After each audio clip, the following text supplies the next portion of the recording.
Max Rose and Representative Nicole Malliotakis are back for a rematch. Both are running for the same congressional seat representing Staten Island and southern Brooklyn. This time around, Rose is going after the incumbent congresswoman and for what he says is her extreme anti-abortion record. Joining us now is former Congressman Max Rose to talk to us about this. Thanks for being with us tonight. We appreciate it. So first, let's start with that ad that got you banned from Twitter. Where do you stand right now on that? Has your account been reinstated? Sure. And what is your approach here?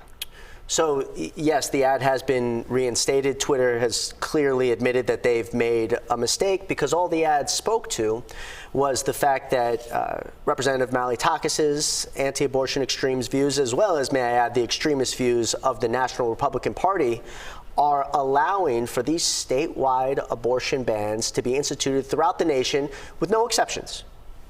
Life of the mother, rape, incest, it does not matter. And the implications are playing out right before our eyes, and it's horrifying. Women who have been raped being forced to flee to other states, other women being forced to carry literally dead babies in their wombs for days, if not weeks. It's horrifying and it's scary, and the federal government absolutely needs to step in and do something about it to protect these freedoms. And the fact that elected officials such as Nicole Malliotakis have opposed that, I think is absolutely wrong and is worthy of debate and discussion. We do want to clarify, though, she says she does back some exceptions. Her voting record says otherwise, but she has publicly stated that in certain cases she does back exceptions. It doesn't matter what she says. Look at her voting record. Not only, and this is perhaps the one area that she's ever been consistent. As a state legislature, she opposed codifying the Rose statute into law, so she opposed those protections at the state level. Then, as a federally elected official, she opposed federal protections after the Roe decision was overthrown, and then she opposed literally protecting women from prosecution who are merely crossing state lines from these states who have horrifically banned abortions within their jurisdictions. So she can't have it both ways. Her voting record says it all. So obviously this is a huge issue, not only here in New York, but across the country.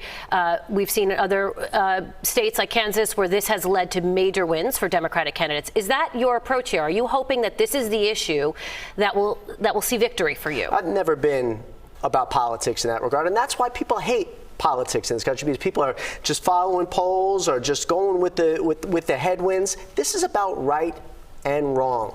And what is right in this country is that every woman deserves the freedom to make their own reproductive health care decisions. To the point, though, about the state of our politics in general, which I think you're speaking to, I've challenged Nicole to a very simple proposition, and that is to not lie for the next 5 weeks. And if an independent fact checker such as yourself says that we are in fact lying, the individual that has committed the lie has to make a $500,000 contribution to a nonprofit that addresses those battling addiction, who are in the throes of addiction.